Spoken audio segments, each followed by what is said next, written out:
The rope burned against Emma's wrists as two men dragged her down the dusty main street of Circleville, Utah, the wooden sign banging against her chest with every stumbling step she took. The carved letters dug into her collarbone. Thief. Blood trickled from her split lip where Sheriff Garrett had struck her an hour earlier, and her dress hung torn at the shoulder, exposing skin already bruising purple in the harsh August sun of 1878. She tried to keep her chin up, tried not to give the jeering crowd the satisfaction of seeing her cry. But when a woman she'd once sewn a dress for spat at her feet, Emma's resolve cracked like dried earth. "String her up!" someone shouted from the crowd, gathering along the boardwalk. "Hanging's too good for a thief." Emma's legs gave out, and she fell hard on her knees in the dirt. The men yanked her upright with such force her shoulders screamed in protest. She'd been accused of stealing $300 from the general store's safe. Money she'd never touched, money she'd never even seen. But Mayor Whitfield's nephew had pointed his finger at her. And in a town like Circleville, that was all the evidence anyone needed. The fact that she was an unmarried woman of 22 with no family and no protection made her an easy target. "Please," she gasped, her voice hoarse from screaming her innocence. "I didn't take anything. I swear on my mother's grave." Sheriff Garrett, a barrel-chested man with tobacco-stained teeth, laughed. "Save your breath for the judge, though I reckon he'll just hand you over to us for frontier justice."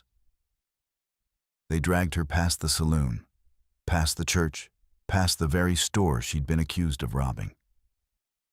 Mr. Henderson stood in the doorway, his arms crossed, his expression unreadable. He'd been kind to her once, had let her buy supplies on credit when times were hard.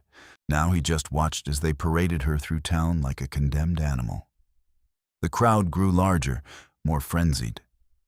Someone threw a rotten tomato that splattered against her back. A child laughed. Emma's vision blurred with tears and dust in the relentless summer heat. Her legs dragged behind her, feet scraping bloody trails in the road. The sign around her neck felt like it weighed 100 pounds, the rough twine cutting into her skin until she felt the warm trickle of blood soaking into her collar. They reached the center of town, where a wooden platform had been hastily erected. Emma's heart seized with terror. They weren't going to wait for a judge. They were going to hang her right here, right now, and there wasn't a soul in Circleville who would stop them. Sheriff Garrett hauled her up the 3 steps onto the platform.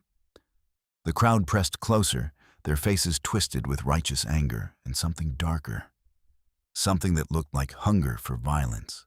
Emma searched desperately for a friendly face, for anyone who might speak up for her, but found only hostility and cold indifference. "Good people of Circleville," Sheriff Garrett announced, his voice carrying across the square. "We have here a thief who stole from one of our own. The penalty for such a crime is clear." "I didn't do it," Emma screamed, finding her voice one last time. "Thomas Whitfield did it. He's been stealing from his uncle for months. I saw him, that's why he's blaming me." The sheriff backhanded her across the face, and Emma tasted blood.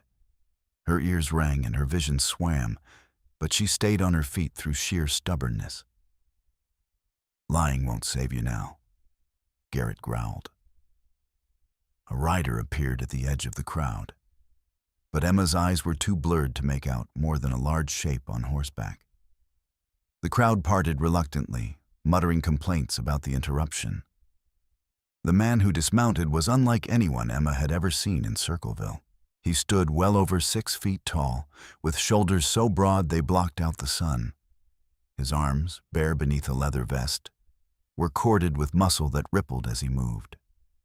Dark hair fell past his shoulders, wild and untamed, framing a face that was all hard angles and weathered tan skin. A thick beard covered his jaw, but his eyes pale blue and piercing as a winter sky were what held Emma transfixed. He moved through the crowd like a wolf among sheep, and people scrambled out of his way. What's going on here? His voice was deep and rough, like gravel rolling down a mountainside. Sheriff Garrett puffed up his chest. None of your concern, stranger. This is town business. The mountain man's gaze swept over Emma, taking in the sign, the blood, the rope burns on her wrists. Something dangerous flickered in those blue eyes. You're planning to hang a woman without a trial? She's a thief. We caught her red-handed. Did you? The stranger took another step closer to the platform. Or did someone just say she was? Who the hell are you to question me? Garrett's hand moved to his gun. Name's Mason O'Brien. I've been trapping in the mountains west of here for the past 5 years. Came down for supplies and find you people acting like a pack of rabid dogs. Mason's hand didn't move toward his own gun, but Emma could see the calculation in his eyes, the readiness in his stance. That woman looks like she's been beaten half to death already. She's a criminal. Then let a judge decide that. Mason's voice dropped lower, more menacing. Or are you afraid a judge might actually ask for evidence? The crowd shifted uneasily. Emma swayed on her feet, barely able to process what was happening. This stranger was defending her. This massive, terrifying, beautiful stranger was standing between her and the noose. Mayor Whitfield pushed through the crowd, his round face red with exertion and anger. Mr. O'Brien, is it? I'm the mayor of this town, and I'll thank you not to interfere with our justice system. Justice system? Mason's laugh was harsh. You call this justice? Dragging a woman through the streets, beating her, stringing her up without so much as a fair hearing? The evidence is clear. Then you won't mind waiting for the circuit judge to arrive. When's he due next? Whitfield's eyes darted away. 3 weeks. 3 weeks. And you couldn't wait 3 weeks to make sure you had the right person? Mason climbed onto the platform before anyone could stop him. He moved with surprising grace for such a large man, and suddenly he was standing right in front of Emma. Up close, he was even more imposing, all muscle and controlled power. But his eyes, when they met hers, held something unexpected: compassion. He reached out slowly, carefully, and Emma flinched despite herself. His hand stilled. I'm not going to hurt you, he said quietly. Just for her. I'm going to get that damned sign off your neck. His fingers were surprisingly gentle as they worked at the knot behind her neck. The twine had cut deep, and Emma hissed in pain as he carefully loosened it. When the sign finally came free, Mason held it up for the crowd to see, then deliberately snapped it in half over his knee. The crack of breaking wood echoed through the suddenly silent square. This woman is under my protection now, Mason announced, his voice carrying authority that made even the sheriff hesitate. Anyone who wants to touch her will have to go through me first. Sheriff Garrett's hand tightened on his gun. You can't just, I can, and I am. Mason's gaze swept over the crowd, daring anyone to challenge him. I'm taking her out of here. When your circuit judge arrives, you send word up to my camp in the mountains. If he wants to hear the case, I'll bring her down to testify. But until then, she's not spending another minute in this town. That's kidnapping, Whitfield sputtered. No. Emma found her voice, hoarse but determined. It's not. I'm going willingly. She had no idea who this man was or what he wanted from her. But anything was better than staying in Circleville. At least if he killed her in the mountains, it would be quick. The mob wouldn't be so merciful. Mason nodded once, then gently took her arm to help her down from the platform. Emma's legs barely held her weight, and without thinking, Mason swept her up into his arms like she weighed nothing at all. Emma gasped and instinctively clutched at his vest, feeling the solid muscle of his chest beneath the leather. "Put her down!" Sheriff Garrett drew his gun. In one fluid motion, Mason shifted Emma's weight to one arm and drew his own pistol with his free hand. The speed of it, the casual competence, made Emma's breath catch. He didn't point the gun at anyone specifically, just held it loose and ready at his side. "I'm walking to my horse now," Mason said calmly. "I'm putting this woman on that horse, and then I'm riding out of town. Anyone who tries to stop me is going to regret it. Are we clear?" The crowd parted again. No one was willing to be the first to challenge this mountain man who looked like he could tear a grown man in half with his bare hands. Sheriff Garrett's gun wavered, then lowered. He was a bully who preyed on the weak, and Mason O'Brien was anything but weak. Mason carried Emma to his horse, a massive dappled gray stallion that stood steady despite the commotion. He settled Emma onto the saddle with surprising gentleness, then swung up behind her. His arm came around her waist, solid and protective, pulling her back against his chest. "Hold on," he murmured in her ear. And then they were moving. The horse launched into a gallop, and Emma did hold on, gripping Mason's forearm with both hands as Circleville disappeared behind them in a cloud of dust. They rode hard for what felt like hours, though it was probably only 30 minutes, until the town was nothing but a memory on the horizon, and they were surrounded by the wild, rugged beauty of Utah's red rock country.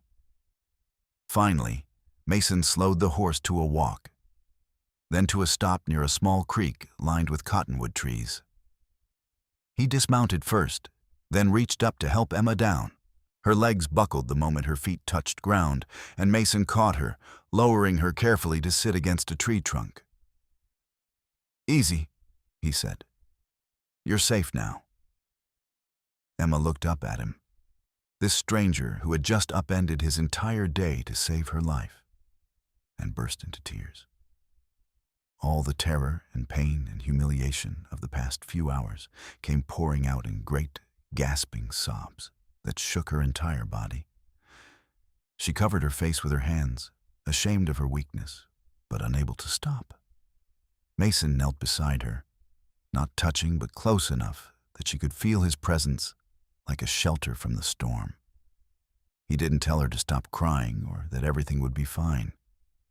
He just waited, patient as stone, until the sobs finally subsided into hiccups and then silence. "Thank you," Emma whispered, her voice wrecked. "You saved my life." "Maybe." Mason pulled a canteen from his saddle and offered it to her. "Drink, you're dehydrated." The water was cool and clean, the best thing Emma had tasted in days. She drank deeply, then wiped her mouth with the back of her hand. In the clear afternoon light, away from the madness of the mob, she could finally see Mason properly. He was probably in his late 20s, with lines around his eyes that spoke of long hours squinting into the sun. His hands were scarred and calloused, the hands of a man who worked hard and lived harder. But there was intelligence in those pale blue eyes, and something else. Loneliness, maybe, or recognition of a kindred spirit. "Why did you help me?" Emma asked. "You don't know me. You don't know if I'm actually guilty." Mason settled onto the ground across from her, his back against another tree. "I know mob justice when I see it. I know that terrified people don't fight that hard to proclaim their innocence. And I know that sign was meant to humiliate you before they killed you." His jaw tightened. "I don't hold with that kind of cruelty." "They would have hanged me," Emma said, the reality of it hitting her again. "If you hadn't come along, I'd be dead right now." "Did you steal that money?" "No." Emma met his gaze steadily. Thomas Whitfield stole it. He's the mayor's nephew, spoiled and entitled and mean as a snake. I caught him slipping out of the store late one night about 2 weeks ago, stuffing money into his coat. When Mr. Henderson discovered the theft, Thomas pointed the finger at me before I could say anything. His uncle believed him. Of course, everyone believed him. Mason nodded slowly. And you had no one to speak up for you. No family, no husband. I work as a seamstress, barely making enough to keep body and soul together. Emma's laugh was bitter. I'm nobody in Circleville. Easy to blame, easy to dispose of. You're not nobody, Mason said quietly. The intensity in his voice made Emma's breath catch. No person deserves to be treated the way they treated you. They sat in silence for a moment, listening to the creek babble and the wind rustle through the cottonwood leaves. Emma became aware of how she must look bruised, bloody, her dress torn and filthy. She raised a shaking hand to her neck, where the rope burns were already swelling. Let me tend to those, Mason said, noticing. He moved to his horse and returned with a small leather bag. I'm no doctor, but I've patched myself up enough times to know the basics. He knelt beside her again and carefully tilted her chin up to examine her neck. His touch was feather-light, professional, but Emma still felt a flutter in her stomach at his nearness. He smelled like pine and wood smoke and something wild that she couldn't name. It should have frightened her, this large, dangerous man, with his rough hands and rougher appearance. But instead, she felt safer than she had in months. Mason cleaned the rope burns with water from the creek, then applied some kind of salve that stung but immediately soothed. He worked in silence, his brow furrowed in concentration, treating each wound with meticulous care. When he got to her split lip, his thumb brushed against her cheek, and Emma's eyes flew up to meet his. The air between them suddenly felt charged, electric. Mason's hand stilled, his thumb still resting against her skin. They stared at each other, and Emma saw his pupils dilate, saw his breath quicken just slightly. Then he pulled back, clearing his throat. That should help, he said, his voice rougher than before. You need rest. Real rest in a real bed. Where will you take me? Emma asked, trying to ignore the way her heart was racing. My camp is about 4 hours north of here, up in the mountains. It's rough, but it's safe and well stocked. You can stay there until we figure out what to do next. He paused, studying her face. Unless you don't trust me. I could take you to another town, if you'd rather. Emma thought about that. She could ask him to take her somewhere else, somewhere she could start over with nothing but the torn dress on her back. Or she could trust this stranger who had already shown her more kindness than anyone in Circleville ever had. I'll come with you, she said, to your camp. Something that might have been relief flickered across Mason's face. All right then. We should get moving. I want to be well into the mountains before nightfall. He helped her to her feet, and this time Emma managed to stay upright, though her body ached with every movement. Mason gave her a piece of dried meat and some hardtack from his saddlebag, watching to make sure she ate before they set out again. This time, when he lifted her onto the horse, Emma felt less like a sack of grain and more like something precious being carefully placed. Mason settled behind her again, his arm around her waist, and they rode north toward the mountains that rose blue and purple in the distance. As they traveled, Mason pointed out landmarks and told her about the land. He spoke about the mountains like they were old friends, describing the hidden valleys and cold streams, the stands of aspen that turned gold in autumn, the elk herds that moved through his territory. Emma found herself relaxing against his chest, lulled by the steady rhythm of the horse's gait and the rumble of his voice. How long have you lived up there? she asked. 5 years, like I said. I came west after the war, fought for the Union, saw enough death and destruction to last a lifetime. Couldn't stomach the idea of going back to city life, so I headed for the mountains. Been trapping and hunting ever since. Don't you get lonely? Mason was quiet for a long moment. Sometimes, he admitted, but it's better than being around people who lie and cheat and hurt each other for no good reason. Animals are honest. The wilderness is honest. You know where you stand. Emma understood that sentiment all too well. I thought I knew where I stood in Circleville. I thought I'd built a life there, small as it was. Turns out I was always just one accusation away from being destroyed. You'll build a better life, Mason said with quiet certainty. Somewhere else, with people who deserve you. The words warmed something in Emma's chest that had been cold for a very long time. She wanted to believe him, wanted to believe that there was something better waiting for her beyond this nightmare. But more than that, she found herself wanting to know more about this mysterious mountain man who had crashed into her life like an avenging angel. They rode on as the sun began its slow descent toward the horizon, painting the sky in shades of orange and gold.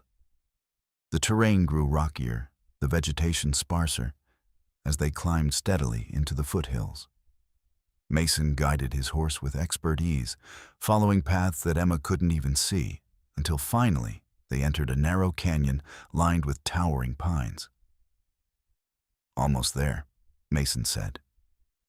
The canyon opened into a small valley, sheltered on 3 sides by steep rock walls and fed by a waterfall that cascaded down from somewhere high above. Mason's camp was more substantial than Emma had expected, a solid log cabin with a stone chimney, a lean-to for the horse, and various outbuildings for storage. Furs were stretched on drying frames, and a vegetable garden grew in a sunny patch near the cabin. "You built all this yourself?" Emma asked in amazement as Mason helped her down from the horse. "Had a lot of time on my hands," he said with a hint of a smile. "And I like being comfortable, even in the wilderness." He led her into the cabin, and Emma was struck by how clean and well-organized everything was. A large bed took up one corner, covered with fur blankets. A table and 2 chairs sat near the stone fireplace. Shelves lined the walls, holding supplies and books, more books than Emma would have expected a mountain man to own. Pots and pans hung from hooks near the hearth, and there was even a proper cook stove. "It's wonderful," Emma breathed. Mason looked pleased. "You take the bed. I'll sleep outside." "I can't take your bed. This is your home. You're injured and exhausted. You're taking the bed, and that's final." His tone left no room for argument. "There's a wash basin behind that screen in the corner, and I've got some clean shirts that'll be too big for you but better than what you're wearing. I'll heat some water so you can wash properly." Emma wanted to protest, wanted to say she didn't need special treatment. But the truth was she desperately wanted to wash away the dirt and blood and humiliation of the day. "Thank you," she said simply. Mason busied himself building up the fire and heating water, while Emma stood awkwardly in the middle of the cabin, unsure what to do with herself. When the water was ready, he poured it into the basin, laid out a clean shirt and some soap, and then tactfully left the cabin, closing the door behind him. Alone for the first time since morning, Emma finally let herself breathe. She peeled off her ruined dress, hissing in pain as the fabric pulled away from her bruised skin. The washcloth and soap felt like heaven as she scrubbed away layers of grime. She carefully cleaned her rope burns and the cut on her lip, then washed her hair as best she could in the basin. Mason's shirt hung past her knees, and the sleeves had to be rolled up several times, but it was soft from many washings and smelled like pine and leather and mountain air. Emma caught herself pressing the fabric to her face and inhaling deeply. then felt her cheeks heat with embarrassment at her own behavior. The man had saved her life. That didn't mean she should be sniffing his clothing like some kind of fool. But when she lay down on his bed a few minutes later, exhaustion finally catching up with her, she couldn't help but notice how safe she felt, surrounded by his scent, in his space, protected by his presence just outside the door. Her eyes drifted closed, and for the first time in weeks, Emma slept without nightmares. When Emma woke, golden morning light was streaming through the cabin window, and the smell of coffee and frying bacon filled the air. She sat up slowly, her body still aching but much better than the previous day. Through the window, she could see Mason tending a fire outside, cooking breakfast over a grate. She wrapped a blanket around herself over the shirt and ventured outside. Mason looked up as she approached, and something warm flickered in his eyes before his expression returned to its usual guarded neutrality. "How do you feel?" he asked. "Like I was dragged through town and nearly hanged," Emma said wryly. "But better than yesterday. Much better. Sit. Breakfast is almost ready." Emma settled onto a log bench near the fire, watching as Mason expertly flipped bacon and eggs. The morning was cool and crisp, with birds singing in the trees and the distant sound of the waterfall providing a soothing backdrop. It was hard to believe that less than 24 hours ago, she'd been certain she was going to die. Mason handed her a tin plate loaded with food and a cup of strong, hot coffee. They ate in companionable silence, and Emma found herself studying him in the morning light. He'd pulled his long hair back with a leather cord, revealing the strong lines of his face.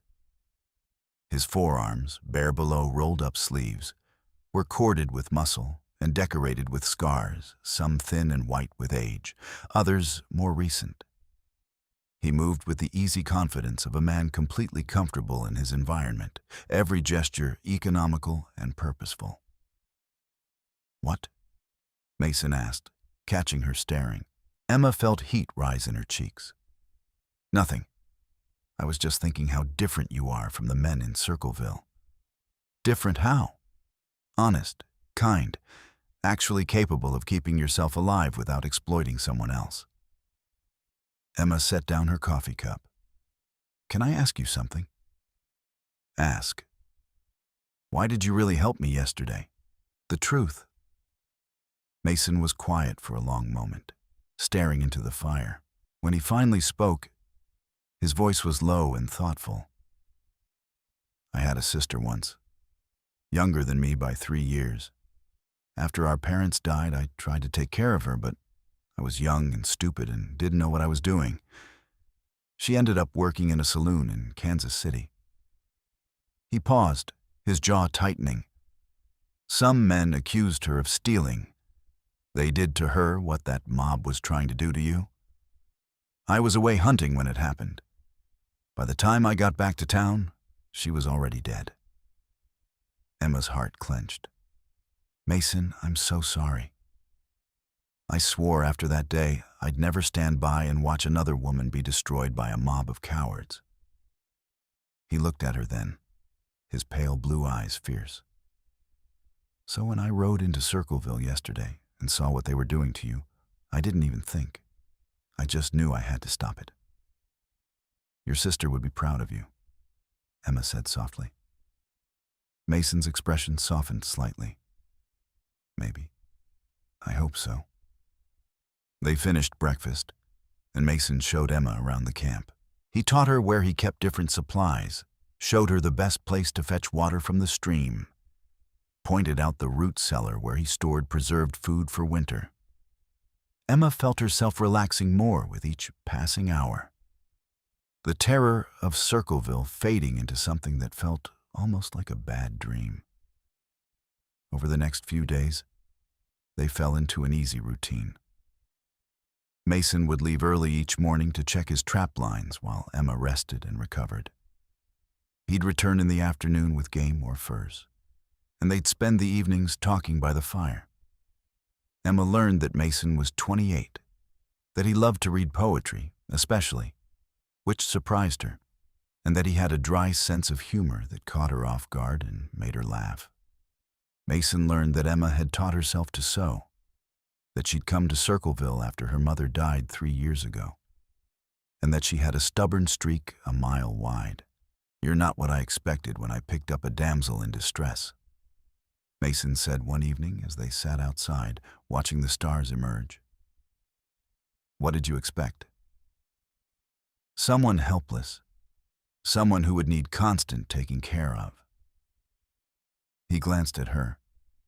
"But you've been helping with chores, cooking meals, organizing my entire disaster of a supply situation. Yesterday I caught you trying to chop firewood." "I can't just sit around doing nothing," Emma protested. "You saved my life. The least I can do is help out around here. You're supposed to be recovering." "I am recovered, mostly." Emma touched her neck where the rope burns had faded to pink lines. "Thanks to you." Mason reached out and gently tilted her chin, examining the healing wounds with a critical eye. His touch sent shivers down Emma's spine that had nothing to do with the cool evening air. When his eyes met hers, she saw something there that made her breath catch heat and longing and careful restraint. "Mason," she whispered. He pulled back, clearing his throat. "They're healing well. Another week and they'll barely be visible." Emma felt a pang of disappointment at the loss of contact. But she understood. Mason was being careful with her, giving her space to heal not just physically, but emotionally. The problem was, Emma was starting to realize she didn't want space. She wanted to be close to this man who had shown her more kindness and respect in a week than she'd received in years. That night, as Emma lay in the bed that still smelled like Mason despite the fresh linens, she admitted to herself what she'd been trying to deny. She was falling for him.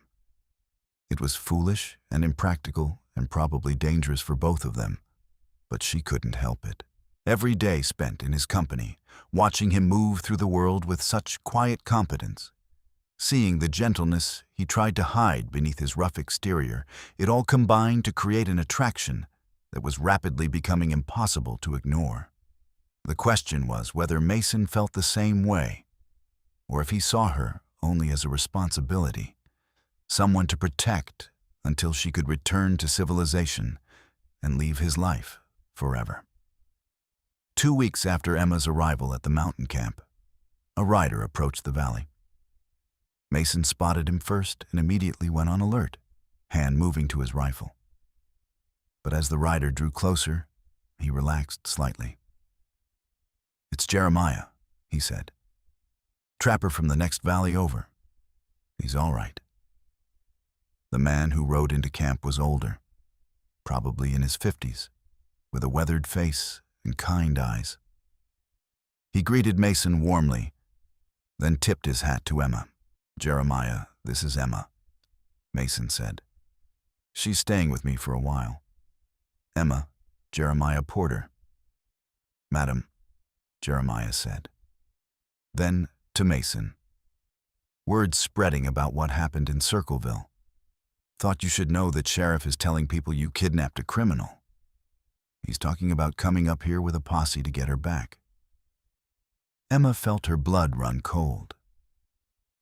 "They're coming here?" "Don't know for sure," Jeremiah said. "But folks in town are riled up about it. That mayor's nephew is pushing hard for your arrest, miss. Seems mighty determined to see you hang." "Because I'm the only one who knows he's the real thief," Emma said bitterly.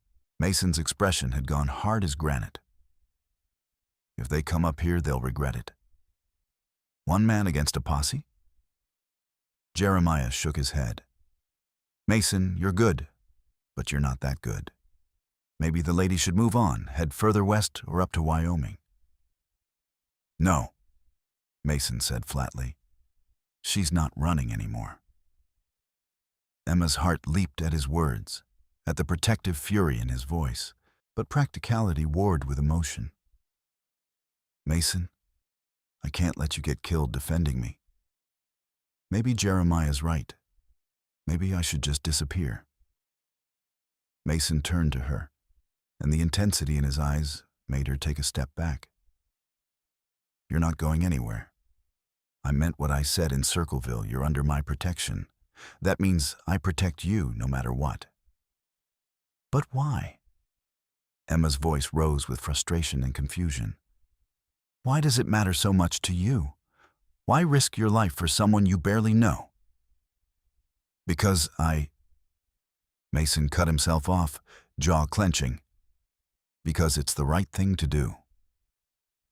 Jeremiah looked between them with knowing eyes.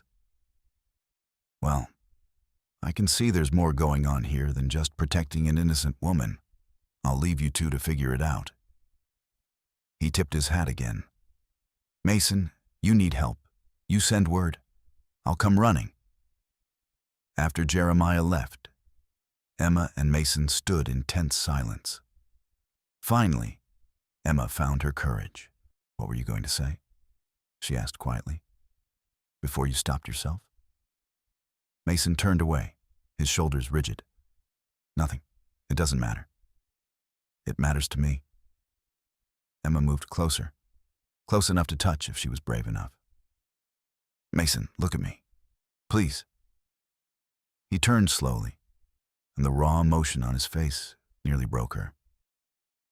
You want to know why I care so much? Because somewhere in the last 2 weeks, I stopped seeing you as a responsibility and started seeing you as something else entirely. Something I have no right to want. Why don't you have the right? Emma's heart was pounding so hard she could hear it in her ears. Because you've been through hell. Because you're vulnerable and you're here because you have nowhere else to go. Because I'm a mountain man who lives alone in the wilderness, and you deserve better than that. Better than me. Emma took the final step that brought her right in front of him, close enough to feel the heat radiating from his body. What if you're exactly what I want? Mason stared down at her, his breathing ragged. Emma, you don't know what you're saying. I know exactly what I'm saying. She reached up and laid her palm against his bearded cheek. I'm saying that you saved my life, and then you gave me a reason to be grateful I'm alive. I'm saying that I feel safer with you than I've ever felt anywhere. I'm saying that when you look at me, I feel like I matter, like I'm worth something. You are worth something, Mason said fiercely. His hand came up to cover hers against his face. You're worth everything. Then stop pushing me away, Emma whispered. Stop treating me like I'm made of glass. I'm stronger than you think. For a long moment, they simply stood there, the air between them charged with possibility. Then Mason's free hand came up to cup the back of her head, his fingers tangling gently in her hair. If I kiss you, he said, his voice rough with barely restrained desire, I'm not going to want to stop. If I let myself care about you the way I'm starting to, there's no going back. Good, Emma said, and pulled his face down to hers. The kiss was everything Emma had been dreaming about, and nothing she could have prepared for. Mason's lips were surprisingly soft beneath his beard, and he kissed her with a combination of gentleness and hunger that made her knees weak. His arms came around her, pulling her close against his solid chest, and Emma felt like she'd finally come home. When they finally broke apart, both breathing hard, Mason rested his forehead against hers. Emma Sutton, you're going to be the death of me. Not if Sheriff Garrett gets here first, Emma said, then immediately regretted bringing reality crashing back in. Mason's arms tightened around her. I won't let anyone hurt you, I swear it. I know, but I won't let anyone hurt you either. Emma pulled back enough to look up at him. We need a plan. We can't just wait for them to show up with guns. Mason nodded slowly, his tactical mind clearly already working on the problem. You're right. And I think I know what we need to do. But you're not going to like it. Over the next hour, Mason outlined his plan. They would go back to Circleville not to surrender, but to confront Thomas Whitfield and Mayor Whitfield directly. They'd demand a proper hearing with the circuit judge, present Emma's testimony, and force Thomas to defend himself under questioning.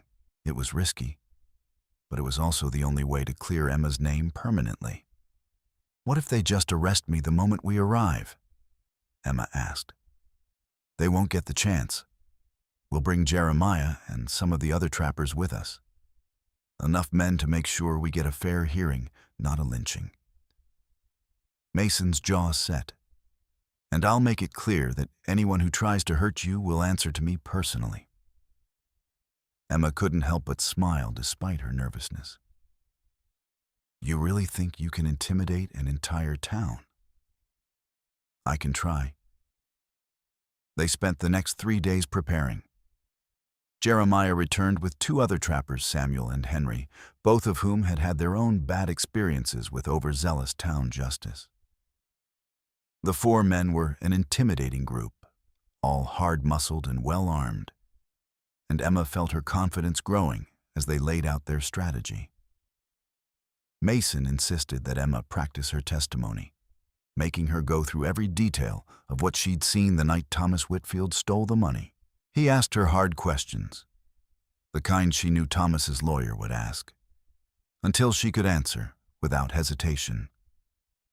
The night before they were set to leave, Emma couldn't sleep.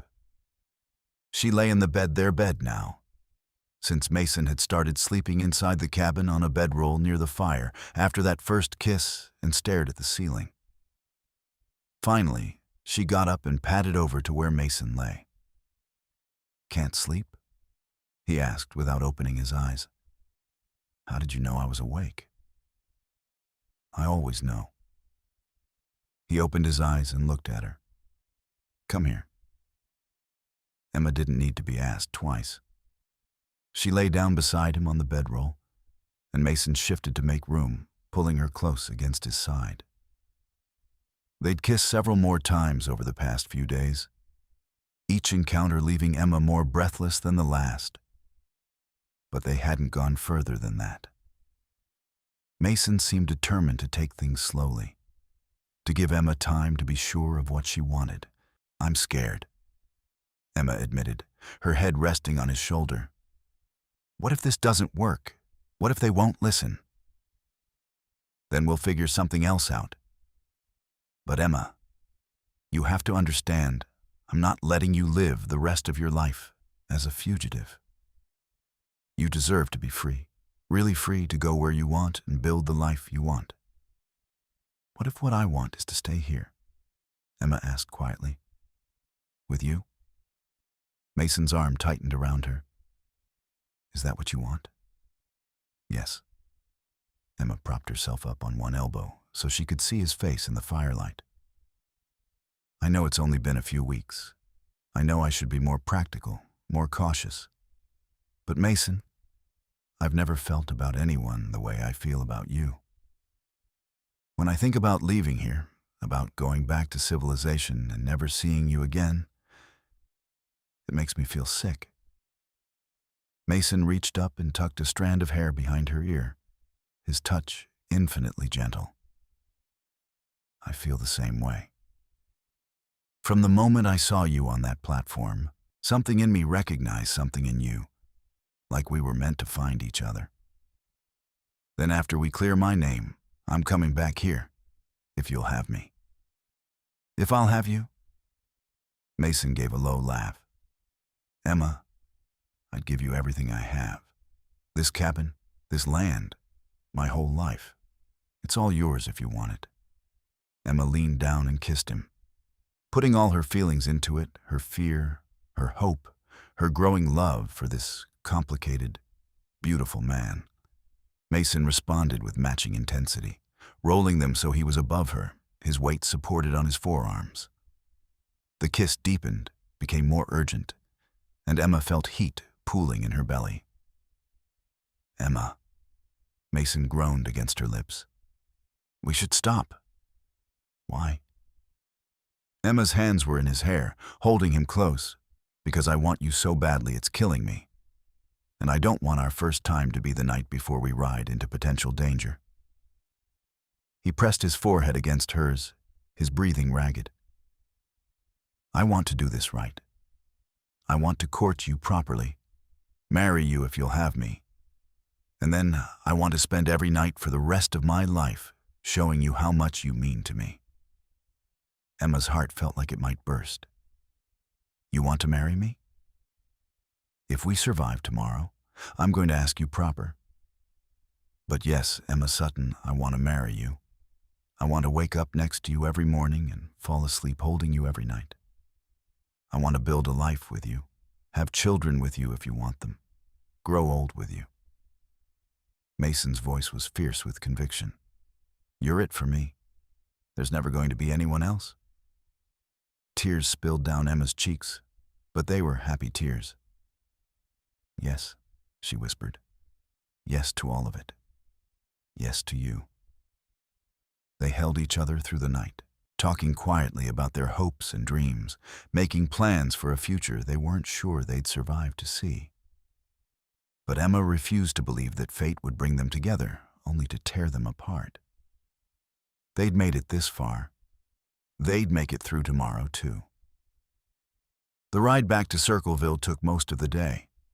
Mason, Emma, and the 3 trappers made an imposing group, all of them armed and alert. They rode into town just as the sun was beginning to set, painting the dusty street in shades of gold and red. People stopped and stared as they passed. Emma kept her head high, refusing to show any of the fear churning in her stomach. Mason rode close beside her, his hand never far from his gun, his eyes constantly scanning for threats. They tied their horses in front of the mayor's office. The building was modest, just 2 rooms with a sign above the door. Through the window, Emma could see Mayor Whitfield sitting at his desk, and standing beside him, Thomas Whitfield himself. "Ready?" Mason asked Emma quietly. "Ready." Mason led the way, pushing through the door without knocking. Mayor Whitfield looked up in surprise, which quickly turned to outrage when he saw Emma. "What is the meaning of this? Sheriff!" he called toward the back room. Sheriff Garrett emerged, his hand already on his gun. But he stopped short when he saw the 4 armed men backing Emma and Mason. The odds suddenly didn't look so good for a confrontation. "We're here to talk," Mason said calmly. "And you're going to listen." "That woman is wanted for theft," Mayor Whitfield blustered. "You're harboring a criminal." "Actually, the criminal is standing right there." Emma pointed at Thomas Whitfield. "And I can prove it." Thomas's face went pale, then red. "You lying?" "Careful what you say next," Mason interrupted, his voice dangerously soft. "That's my future wife you're talking to." The announcement caused a stir. Sheriff Garrett's eyes widened, and Mayor Whitfield sputtered incoherently. But it was Thomas whose reaction was most telling. Pure panic flashed across his face before he could hide it. "I saw you steal that money," Emma said, her voice steady and clear. "The night of August 15th. I was working late at my shop, and I saw you slip out the back door of Henderson's General Store. You were stuffing bills into your coat pocket. When I stepped out to get a better look, you saw me. That's why you were so quick to blame me when the theft was discovered. You needed to discredit me before I could tell anyone what I'd seen." "That's a lie," Thomas said, but his voice shook. "Is it?" Mason stepped forward. "Then you won't mind if we search your room. If Emma's lying, you'll have nothing to hide." "You can't just search a man's private property," Mayor Whitfield protested. "We can if we get a warrant," Jeremiah said from the doorway. And I happen to know Judge Morrison just rode into town. Arrived about an hour ago for his circuit. Imagine that timing." Emma's heart leaped. The judge was here. This was actually happening. "Let's go talk to the judge," Mason said. "Right now, all of us together. We'll present both sides of the story, and he can decide who's telling the truth." Sheriff Garrett looked at Mayor Whitfield, who looked at his nephew. Thomas was sweating now, his eyes darting toward the door as if calculating his chances of running. "Don't even think about it," Samuel, one of the trappers, said pleasantly. "We've got men watching every way out of town." It was a bluff. They only had the 4 of them, but Thomas didn't know that. He swallowed hard and nodded. The group made their way to the hotel where Judge Morrison was staying. The judge was a stern-looking man in his 60s with sharp eyes that missed nothing. He listened to Emma's story, then Thomas's fumbling denials, then asked a series of probing questions that had Thomas contradicting himself multiple times. "I want to search Mr. Whitfield's residence," the judge finally said. "If what Miss Sutton says is true, there should be evidence of unexplained wealth." The search of Thomas's room turned up nearly $200 hidden in a boot, along with a ledger documenting other thefts from his uncle's accounts over the past 6 months. Thomas broke down and confessed everything, claiming he'd needed the money to pay gambling debts and that Emma had been a convenient scapegoat. Judge Morrison's verdict was swift and uncompromising. All charges against Emma were dropped, and Thomas Whitfield was arrested on the spot. Mayor Whitfield tried to argue for leniency for his nephew, but the judge was unmoved. "Your nephew framed an innocent woman for a crime he committed," Judge Morrison said coldly. "He nearly caused her death. He'll face trial and punishment according to the law." Emma stood in the hotel lobby, barely able to process that it was over. She was free, truly free. No more running, no more fear. Beside her, Mason's hand found hers and squeezed gently. Sheriff Garrett approached them, looking uncomfortable. "Miss Sutton, I owe you an apology. I should have investigated more thoroughly before making an arrest. I let my assumptions cloud my judgment." Emma wanted to rage at him, to list all the ways he'd failed her and nearly gotten her killed. But standing there with Mason's solid presence beside her, she found she didn't have the energy for anger. She just wanted to move forward. "Apology noted," she said coolly. "Just make sure you remember this the next time you're tempted to take someone's word without evidence." They left Circleville the next morning, but not before stopping at Emma's old boarding house to collect her few belongings, some clothes, her sewing supplies, and a photograph of her mother. Mrs. Henderson, the storekeeper's wife, came out and pressed an envelope into Emma's hand. "Your wages from the sewing you did," she said quietly. "And a little extra for what was done to you. My husband is ashamed he didn't speak up on your behalf. We both are." Emma took the money with thanks, though no amount could truly compensate for what she'd endured. Still, it was something. A new start. The ride back to the mountains felt different from the desperate flight 3 weeks earlier. Emma rode beside Mason, not clinging to him for survival, but choosing to be close to him. The difference mattered. She was choosing this life, choosing him with full knowledge and a clear heart. When they finally reached the valley and Mason's cabin came into view, Emma felt something settle in her chest. Home. This was home now. Mason helped her down from her horse and pulled her into his arms, kissing her thoroughly. "Welcome home," he murmured against her lips. "Officially now," Emma said with a smile. "No more hiding, no more running." "No more running," Mason agreed. "Just us, building a life together." They spent the evening unpacking Emma's belongings and discussing plans for the future. Emma wanted to set up a proper sewing area in the cabin so she could continue her craft. Mason talked about building an addition to the cabin, maybe adding another room for when they eventually had children. The conversation was domestic and sweet and perfect. That night, with the cabin lit only by firelight and the door firmly barred against the world, Mason finally made good on the promise he'd made before they left for Circleville. He took his time undressing Emma, treating every reveal of skin like unwrapping a precious gift. His hands and mouth worshipped her body with reverent attention, learning what made her gasp and sigh. When they finally came together, it was with a tenderness that brought tears to Emma's eyes. Mason held her gaze the entire time, his pale blue eyes full of love and wonder and fierce possessiveness. After, they lay tangled together on the bed, Emma's head on Mason's chest, listening to the steady beat of his heart. "I love you," Emma whispered into the darkness. "I know it's fast and probably crazy, but I love you, Mason O'Brien." Mason's arms tightened around her.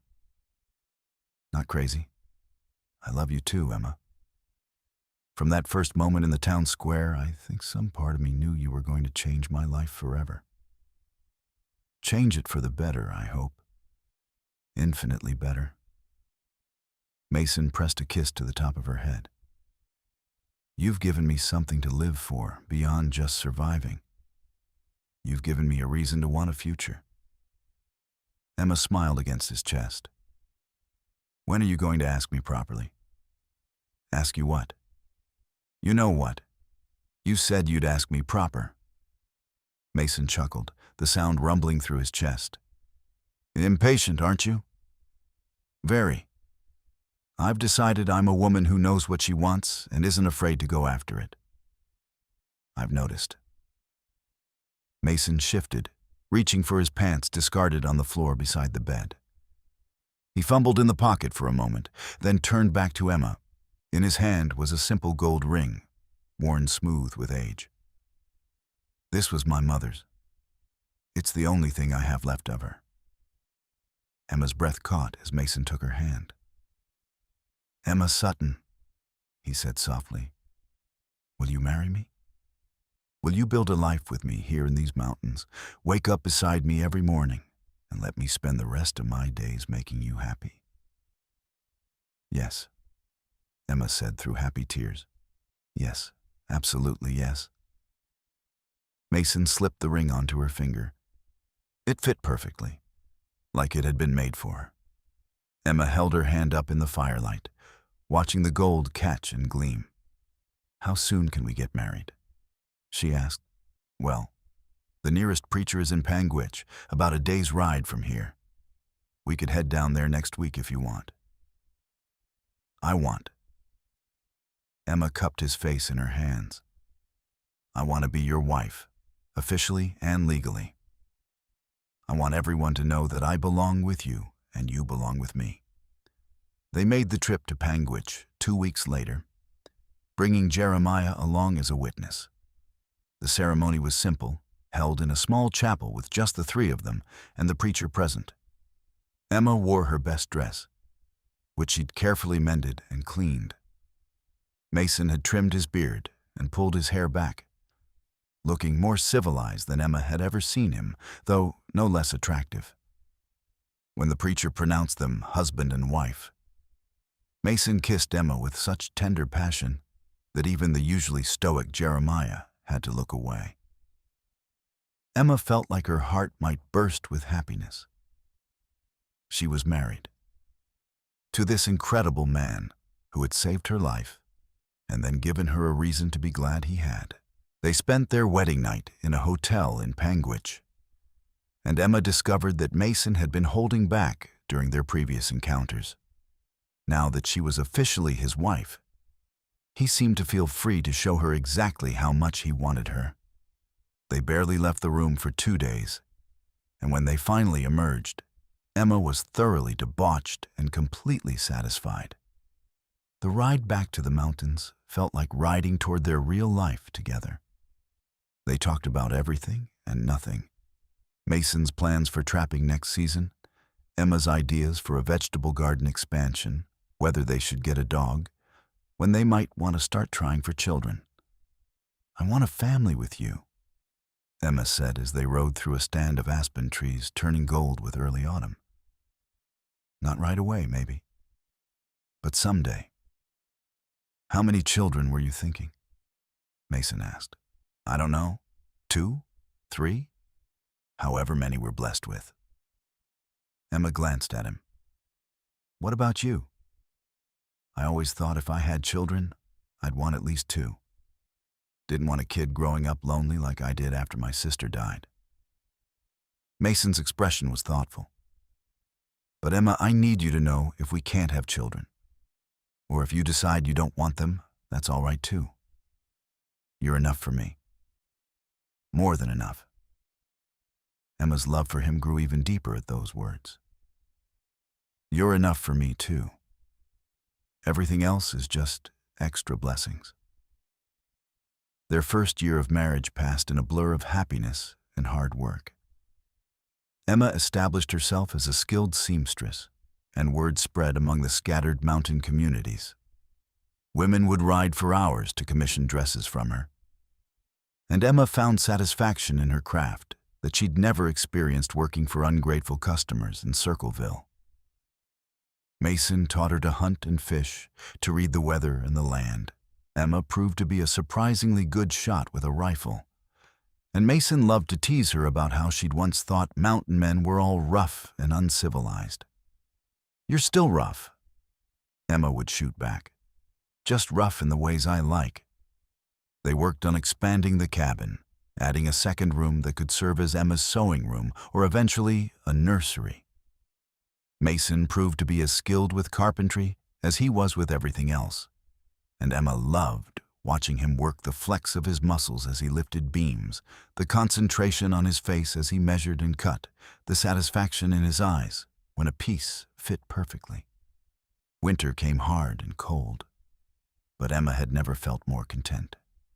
Snowed in with Mason, sitting by the fire while he read poetry aloud or she worked on sewing projects, felt like the most perfect existence imaginable. They made love often, with the passionate intensity of newlyweds who couldn't keep their hands off each other. Spring brought a surprise. Emma discovered she was pregnant. She'd suspected for a few weeks, but waited to be sure before telling Mason. When she finally revealed the news one evening after dinner, Mason's reaction was everything she could have hoped for. He swept her into his arms, spinning her around the cabin while whooping with joy. Then immediately set her down and fussed over whether he'd hurt the baby with his enthusiasm. "The baby is fine," Emma laughed. "I'm fine. We're both fine." "A baby," Mason kept saying, like he couldn't quite believe it. "We're having a baby." "We are." Emma took his hand and placed it on her still flat stomach. "This time next winter, there will be 3 of us." Mason knelt in front of her, pressing his forehead against her belly. "I'm going to be a father," he whispered. "I'm going to do it right this time. I'm going to protect both of you and give this child the best life I can. You're going to be an amazing father," Emma said, running her fingers through his hair. "Our child is so lucky to have you." The pregnancy progressed smoothly, though Emma had some difficult days with morning sickness and exhaustion. Mason was endlessly patient, taking over more of the household chores and fussing over Emma's health to the point where she had to gently remind him that pregnant women had been managing for thousands of years and she was perfectly capable of doing most things herself. "Humor me," Mason would say. "You're carrying the most precious thing in my world. Let me take care of you." How could Emma argue with that? In early November, as the first serious snows began to fall, Emma went into labor. Mason had ridden to fetch the midwife from the nearest settlement 3 days earlier, and the woman was staying with them in preparation for the birth. Her name was Sarah, and she was a competent, no-nonsense woman who had delivered hundreds of babies over her 40 years. The labor was long and difficult, lasting nearly 20 hours. Mason stayed by Emma's side the entire time, holding her hand, wiping her forehead, whispering encouragement when Emma was sure she couldn't go on. "You're the strongest person I know," he told her during a particularly difficult contraction. "You survived a mob trying to kill you. You can survive this." Finally, as dawn broke over the mountains, their son was born. Mason cut the cord with shaking hands, and Sarah placed the squalling infant on Emma's chest. Emma stared down at the tiny, perfect face and felt her heart expand in ways she hadn't known were possible. "He's beautiful," she whispered. "He's perfect," Mason agreed, his voice thick with emotion. "Just like his mother." They named him Matthew, after Mason's father. Little Matthew had his father's pale blue eyes and a shock of dark hair that stood up in wild tufts. Emma fell in love with him instantly and completely, amazed that this tiny person was half her and half Mason, a physical embodiment of their love. Mason was a devoted father from the start. He'd wake for the nighttime feedings, even though there was nothing he could do, keeping Emma company while she nursed. He'd walk the floor with Matthew when the baby was fussy, singing old Irish folk songs his mother had taught him. He built a cradle with his own hands, carved with intricate designs of mountains and trees and animals. "You're so good with him," Emma said one afternoon, watching Mason play with 3-month-old Matthew, making silly faces that sent the baby into fits of giggles. "I'm making up for lost time," Mason said, "for not being there when my sister needed me. For all the years I spent alone in these mountains, thinking I didn't deserve happiness." He looked up at Emma, his eyes shining. "You and Matthew are my second chance.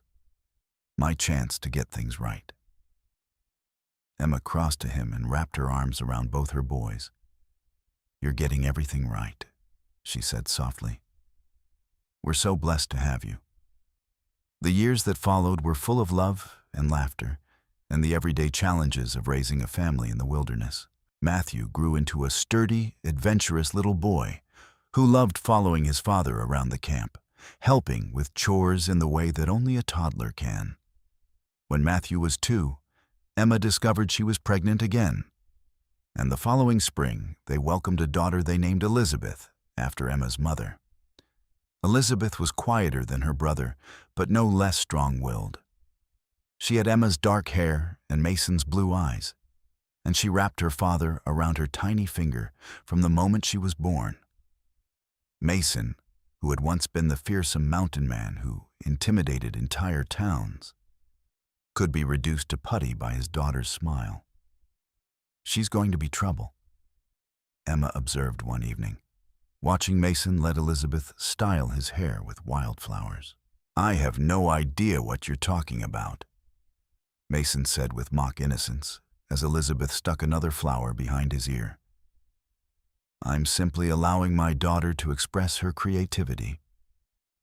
Emma laughed, loving this softer side of her husband that only emerged with their children. At night, after the children were asleep, Mason was still the passionate, protective man she'd fallen in love with. But during the day, he was also the patient, playful father she'd always dreamed her children would have. They made occasional trips to nearby settlements for supplies, and so the children could have some interaction with other families. Emma remained cautious about going too far from their mountain home, but she no longer lived in fear. She'd rebuilt her life, built a family, and created something beautiful from the ashes of that terrible day in Circleville. Sometimes, when she was lying in bed at night with Mason's arms around her and their children sleeping safely nearby, Emma thought back to that day when she'd been dragged through town with a sign around her neck. She'd been certain her life was over, that she had nothing left to live for.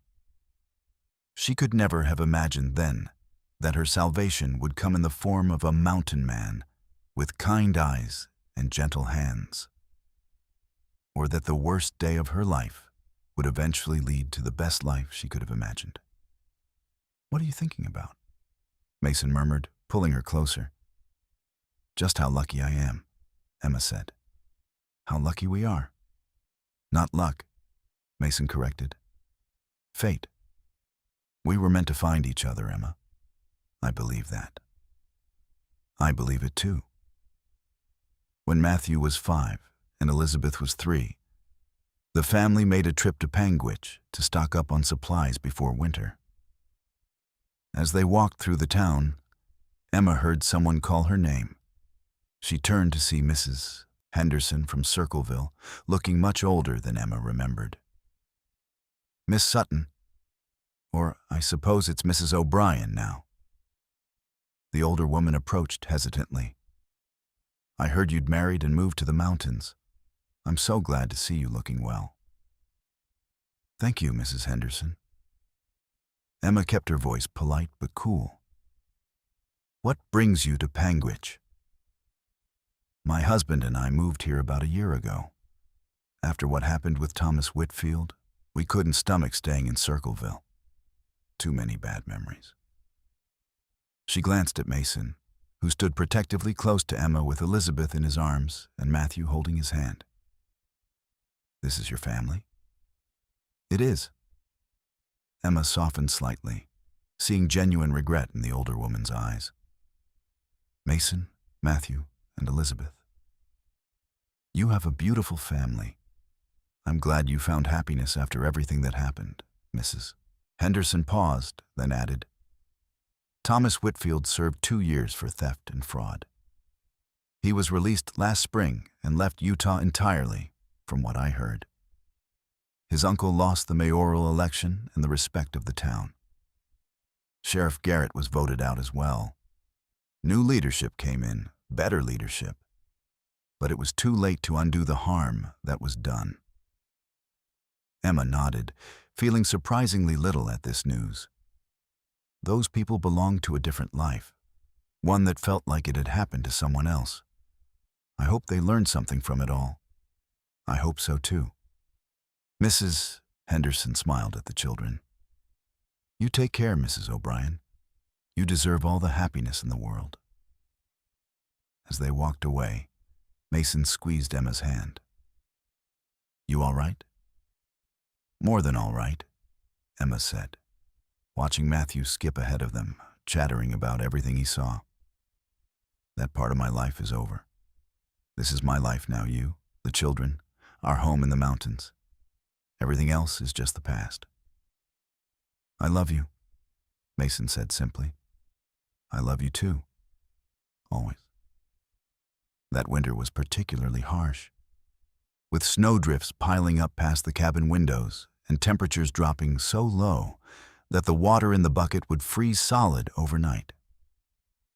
But inside the cabin, warmed by a roaring fire and filled with laughter, Emma had never felt more content. She'd watch Mason teach Matthew how to whittle while Elizabeth sat in her lap. And she'd think about how far she'd come from that terrified woman being dragged through the street. She'd learned that the worst moments could lead to the best outcomes, that sometimes salvation came from the most unexpected places, and that true love wasn't just about passion and romance. It was also about partnership, respect, and choosing each other every single day. The seasons turned, and Matthew and Elizabeth grew. When Matthew was 7 and Elizabeth was 5, Emma discovered she was pregnant again. This pregnancy was harder than the previous 2. Emma was older now, 31, and her body didn't bounce back as easily. But Mason was endlessly supportive, and the children were excited about having a new sibling. In the spring of 1886, Emma gave birth to twin boys. The labor was intense and frightening, but Sarah, the midwife, had seen twins born before and knew what to do. When Emma finally held both babies in her arms, with Mason kneeling beside the bed and Matthew and Elizabeth peeking over his shoulders, she felt overwhelmed by the sheer abundance of blessings in her life. They named the twins James and Joseph. The babies were identical, with dark hair and serious expressions that made even newborns look wise. Mason joked that they'd need to tie ribbons on their wrists to tell them apart. But Emma could already see subtle differences. James had a small birthmark on his left shoulder, and Joseph's cry was slightly higher pitched. The cabin felt much smaller with 5 people in it. And that summer, Mason started work on a significant expansion. With help from Jeremiah and other neighbors, he added 2 more rooms and a proper second floor, turning the cabin into a real house. Emma watched the structure take shape, marveling at how their family had grown from just 2 people to 7 in less than 10 years. "We might need to add more rooms if you keep having children," Jeremiah teased one day while helping Mason raise a roof beam. "5 is plenty," Emma called out from where she sat nursing the twins. "Unless God has other plans. But I'm hoping he's satisfied with this number." Mason climbed down from the roof and came over to kiss the top of her head. "5 is perfect. Our family is perfect." Matthew, now a serious and helpful 7-year-old, took his role as big brother very seriously. He'd help his mother with the twins, fetch things for Elizabeth, and follow his father around learning everything he could about trapping, hunting, and surviving in the wilderness. Elizabeth, at 5, was already showing talent with a needle, and Emma had started teaching her basic sewing skills. The years continued to pass in a pattern of seasons and celebrations, challenges and triumphs. Mason's reputation as a fair and skilled trapper grew, and he became something of a leader among the scattered mountain community. People would come to him for advice on everything from where to set trap lines to how to resolve disputes with neighbors. Emma's sewing business continued to thrive, though she had to be selective about commissions now that she had 5 children to care for. But she found satisfaction in creating beautiful things with her hands, just as she always had. And on quiet evenings, she'd work on small projects, a quilt for each child, embroidered samplers recording their birth dates and important milestones. When Matthew turned 13, Mason took him on his first extended trapping expedition, just the 2 of them, spending a week in the high mountains. Emma worried the entire time they were gone. But when they returned, Matthew had grown somehow, had crossed some invisible threshold from boy to young man. He spoke with quiet confidence about the things his father had taught him, and Emma saw the bond between them had strengthened into something unbreakable. Elizabeth, at 11, was turning into a beauty, with her mother's grace and her father's striking blue eyes. Emma watched carefully as her daughter began to notice boys at the occasional community gatherings, ready to have important conversations about respect and self-worth. Mason, for his part, became even more protective, much to Elizabeth's exasperation. "Papa, you can't threaten every boy who looks at me," Elizabeth complained after one particularly embarrassing encounter at a harvest dance. "I can and I will," Mason replied, completely serious. "You're my little girl. Any boy who wants to court you has to prove he's worthy first. How is any boy supposed to do that if you scare them all away?" Emma hid her smile behind her hand, remembering how intimidating Mason had been when she first met him, how that same protectiveness had saved her life. "Your father just wants to keep you safe, sweetness. He'll relax eventually." "When I'm 30? Elizabeth asked dryly. "Maybe 35, Mason said.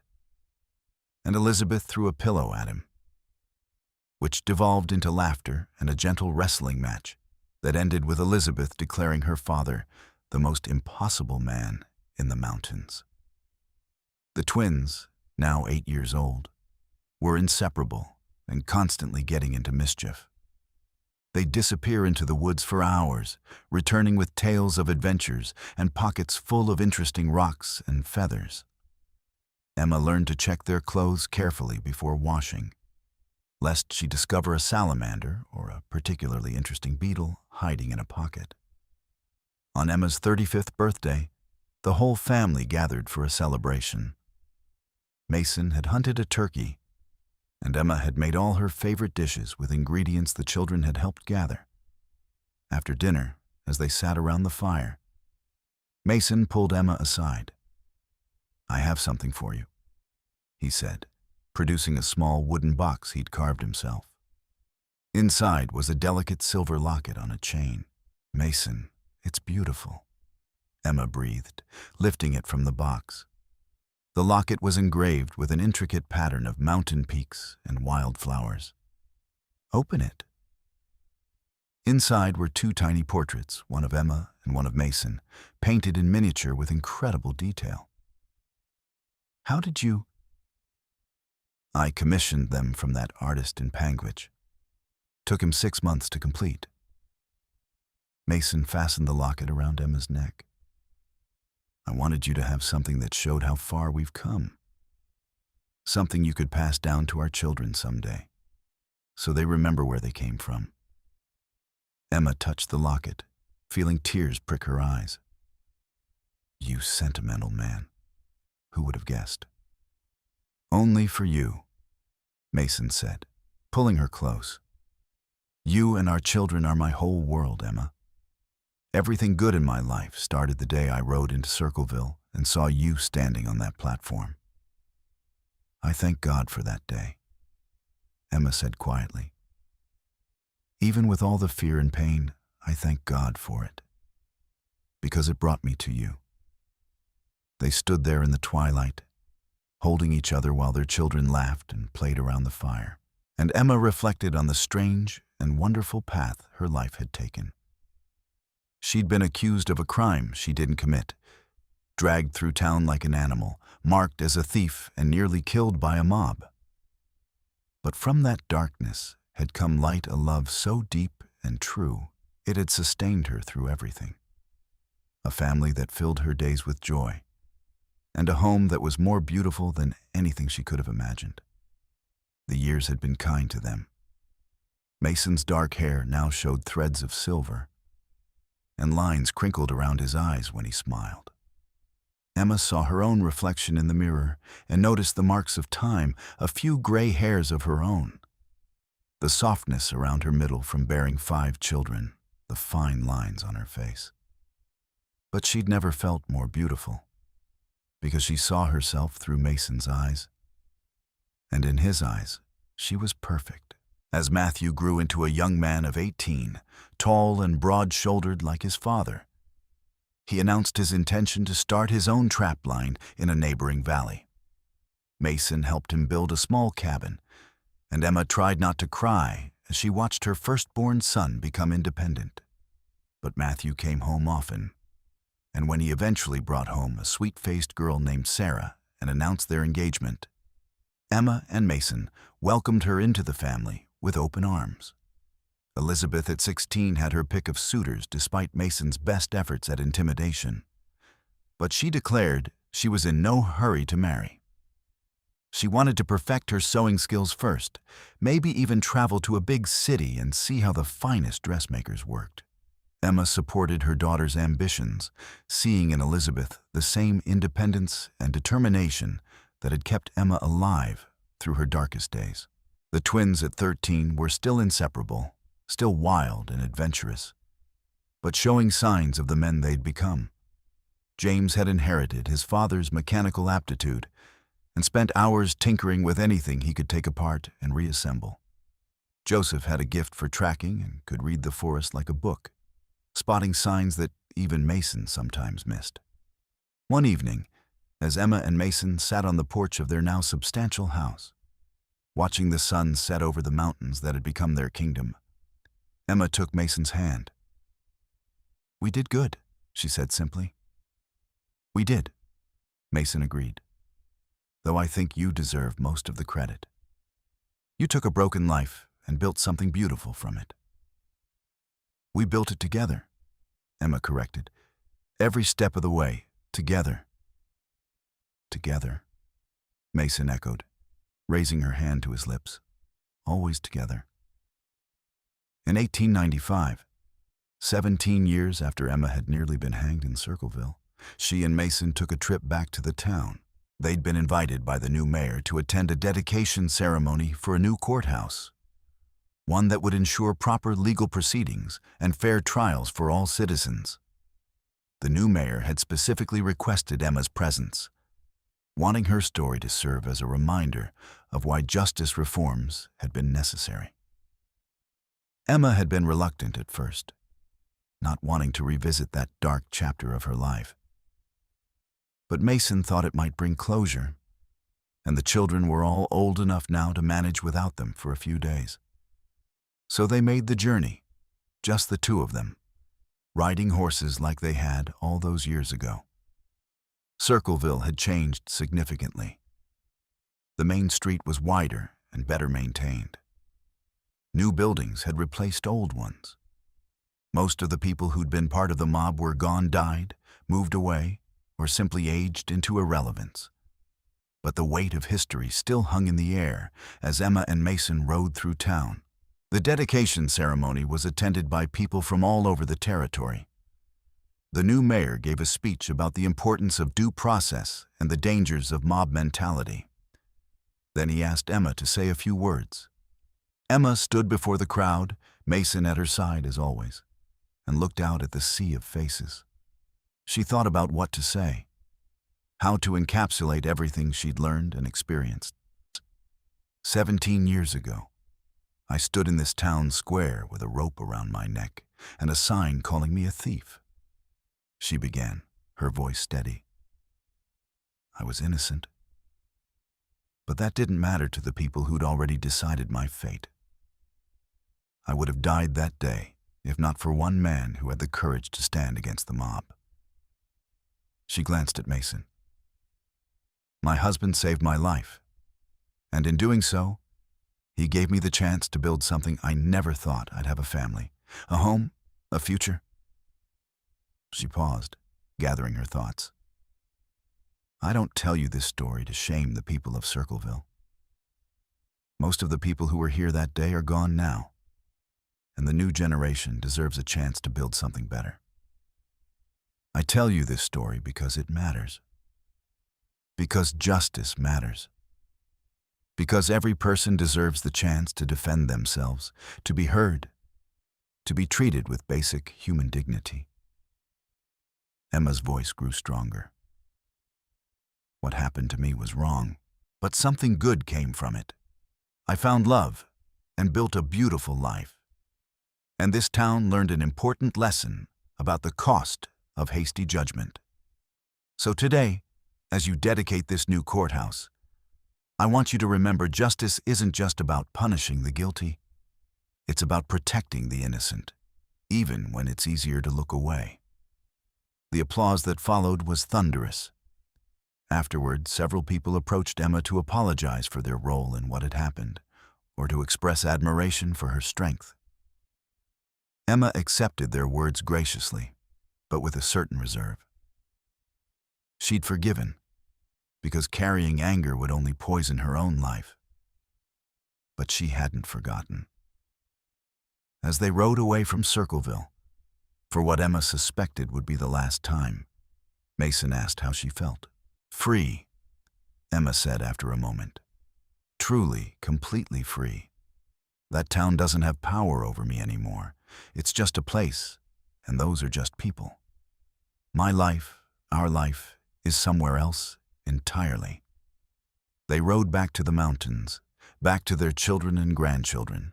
Matthew and Sarah had recently welcomed their first baby, making Mason and Emma grandparents. Back to the life they'd built with their own hands and stubborn determination. The years continued their march, as years always do. Mason's hair turned fully silver, though he remained as strong and capable as ever. Emma's hands developed arthritis that made sewing difficult some days.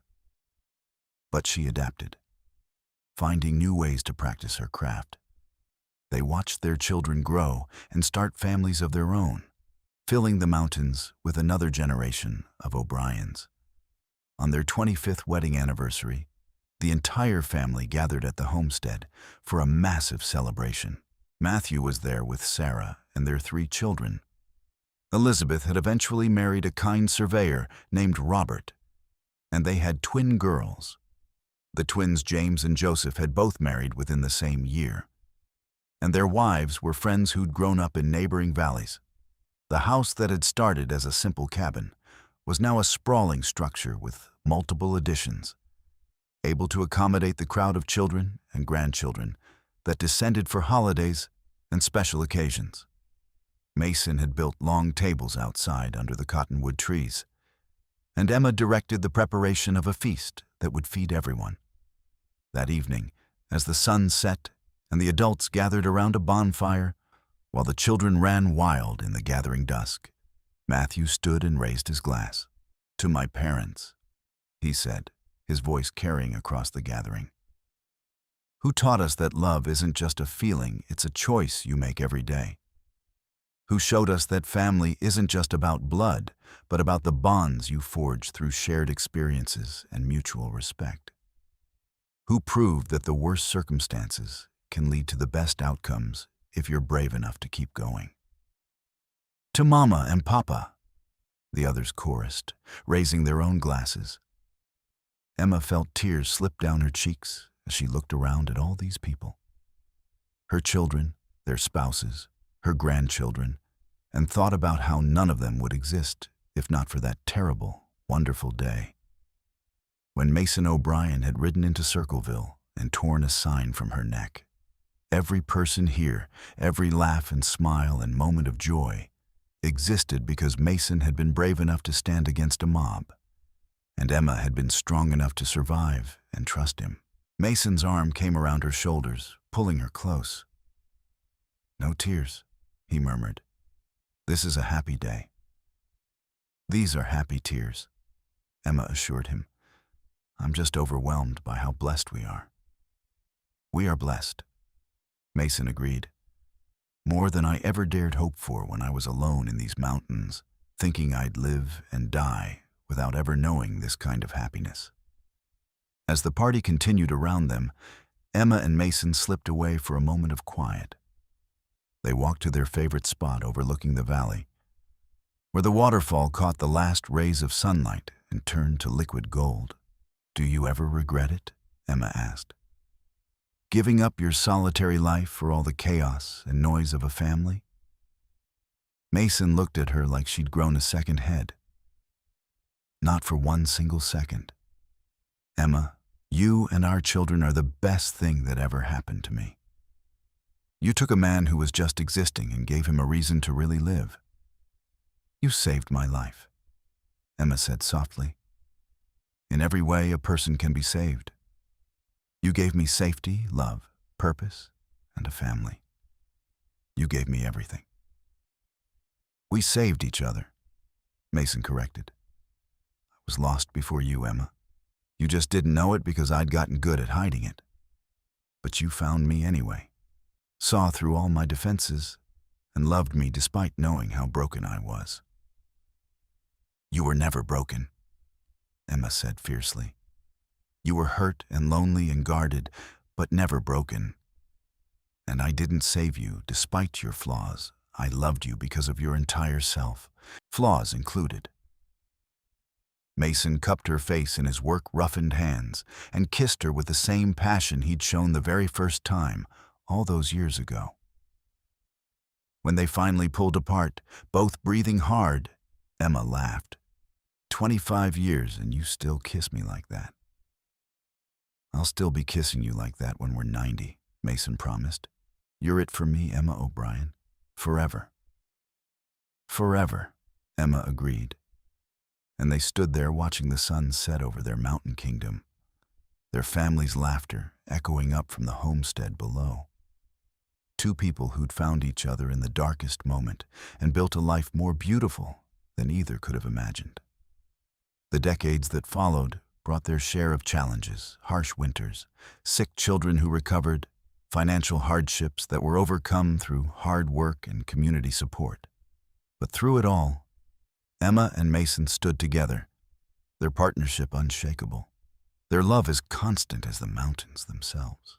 When Emma was 55 and Mason was 61, they became great-grandparents for the first time.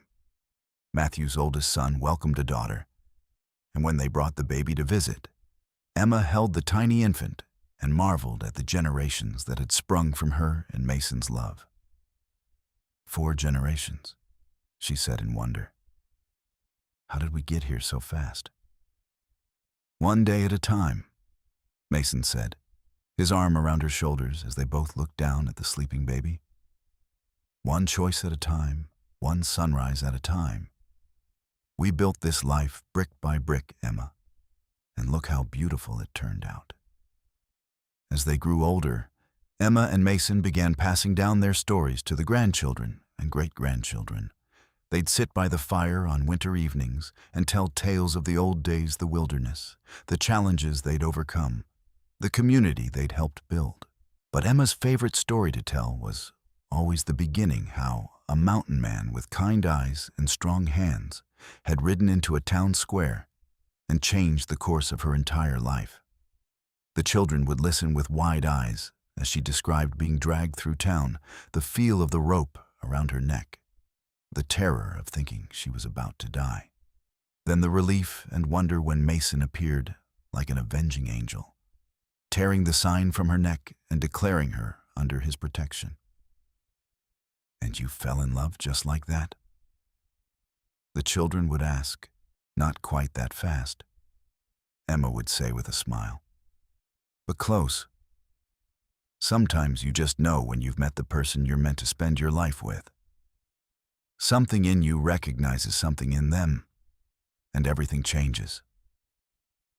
Papa is the best storyteller, one of the great-grandchildren declared. He tells it better. Mason would chuckle. I tell the parts your grandmother is too modest to include, like how brave she was, standing up to that mob even when she was terrified, or how she took a rough mountain man with no manners and turned him into something resembling civilized. You were always civilized, Emma would protest. You just hid it well. I hid everything well until you came along and saw right through me. These exchanges would make the children giggle, and Emma would catch Mason's eye across the room and feel her heart swell with the same love she'd felt 20, 30, 40 years earlier. Time hadn't diminished what they had only made it stronger, deeper, more precious. When Emma was 68, she fell ill with pneumonia. The winter had been particularly harsh, and despite Mason's careful nursing and the doctor's best efforts, Emma's condition grew worse. For a terrifying week, Mason sat by her bedside, holding her hand and refusing to leave, even to eat or sleep properly. You're not leaving me, he told her fiercely during one of her moments of lucidity. We have years left, Emma. Decades. You don't get to leave me after all this time. I'm not planning to, Emma whispered, her voice hoarse. I'm not done with you yet, Mason O'Brien. And she wasn't. Through sheer stubbornness and Mason's devoted care, Emma pulled through. The illness left her weaker than before, but she recovered enough to resume her normal activities, albeit at a slower pace. Mason became even more protective, if that was possible, fussing over her health until Emma had to gently remind him that she was recovering, not dying. I can't lose you, Mason said one night, his voice breaking. I don't know how to exist in a world without you in it. You won't have to figure that out for a long time yet, Emma assured him. We're going to grow very old together, you and I. We're going to watch our great-grandchildren have children of their own. We're going to sit on that porch you built and watch countless more sunsets. I promise. And she kept that promise. Emma and Mason celebrated their 50th wedding anniversary, surrounded by 5 generations of family. The party lasted 3 days, with people camping all over the property and stories flowing as freely as the food and drink. Emma looked around at the sea of faces, all these people connected to her and Mason through blood or bond, and felt overwhelmed by gratitude. "We did good," Mason said, echoing the words Emma had spoken so many years earlier. "We did more than good," Emma replied. "We created something extraordinary." As the sun set on the anniversary celebration, Mason took Emma's hand and led her away from the crowd, back to the place where he'd first brought her all those decades ago, the spot by the creek where he'd tended her wounds and promised to keep her safe. "Do you remember?" he asked. "Every detail," Emma said. "I was so scared, so hurt, and you were so gentle. I couldn't understand why this fierce mountain man was treating me like I was made of glass. Because even then, some part of me knew how precious you were." Mason pulled her close, and despite his 72 years, his embrace was still as strong and comforting as ever. "You were broken and bruised, but not defeated. Your spirit shone through all that pain, and I was captivated. I fell in love with you that first day," Emma admitted. "I didn't realize it right away. But looking back, I can see it clearly. The way you made me feel safe when I had every reason to never trust anyone again. The way you cared for my wounds, like each one personally offended you. The gentleness in your hands, and the fury in your eyes when you looked at what they'd done to me. I wanted to ride back into that town and tear it apart," Mason said. "I wanted to make every single person who hurt you pay for it. But you didn't. You knew that revenge wouldn't heal me. Instead, you offered me something better, a fresh start, a safe place, and eventually, a love I never dreamed I'd have." Emma reached up and touched his face, now lined with age, but still so dear to her. "You gave me everything, Mason. Everything that matters." They stood there in the twilight, two people who'd weathered 50 years together and come out stronger for it. The laughter of their great-great-grandchildren drifted through the air, mixing with the sound of the creek and the wind in the trees. This place, this family, this life, it had all started with one act of courage. One man willing to stand against a mob for a woman he didn't know. And from that single act had grown something magnificent. Emma and Mason lived another decade together, each day precious, each moment treasured. They watched their family continue to grow, saw their great-great-grandchildren start having children of their own. They celebrated holidays and mourned losses, supported their children through hard times, and rejoiced with them in good times. On a bright autumn morning when Emma was 78 and Mason was 84, they sat together on their porch, wrapped in blankets against the chill, watching the leaves turn gold in the valley below. "It's beautiful," Emma said softly. "You're beautiful," Mason replied, as he had countless times over their decades together. Emma smiled and took his hand. They sat in comfortable silence, the kind that only comes from years of partnership, from knowing someone so deeply that words become optional. "Thank you," Emma said suddenly. "For what?" "For riding into Circleville that day, for seeing me when I was at my worst and deciding I was worth saving, for building this life with me." Emma squeezed his hand. "For 59 years of love and partnership and friendship, for everything." Mason brought her hand to his lips. "You saved me just as much as I saved you, Emma. Never forget that.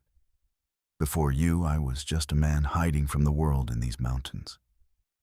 You gave me a reason to engage with life again, to open my heart, to hope for things I thought I'd lost forever. We saved each other," Emma said, echoing words they'd spoken many times over the years. "And then we built something extraordinary together. They sat there until the sun reached its zenith. Two souls so intertwined that it was impossible to tell where one ended and the other began.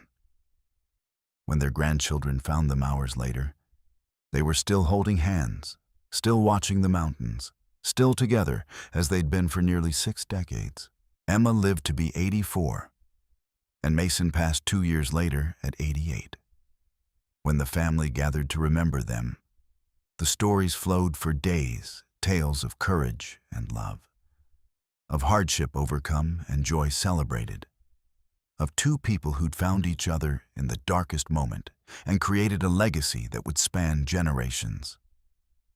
Their great-great-great-grandchildren still live in the mountains, in the house that Mason built and Emma made a home. The valley is known as O'Brien Valley now, and the family still gathers there every year to remember the two people who started it all.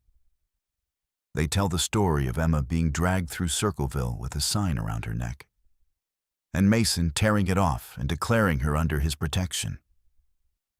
They tell the story of how love can bloom even in the harshest circumstances, how courage can change the course of a life, how two broken people can heal each other and build something beautiful from the ashes of their pain.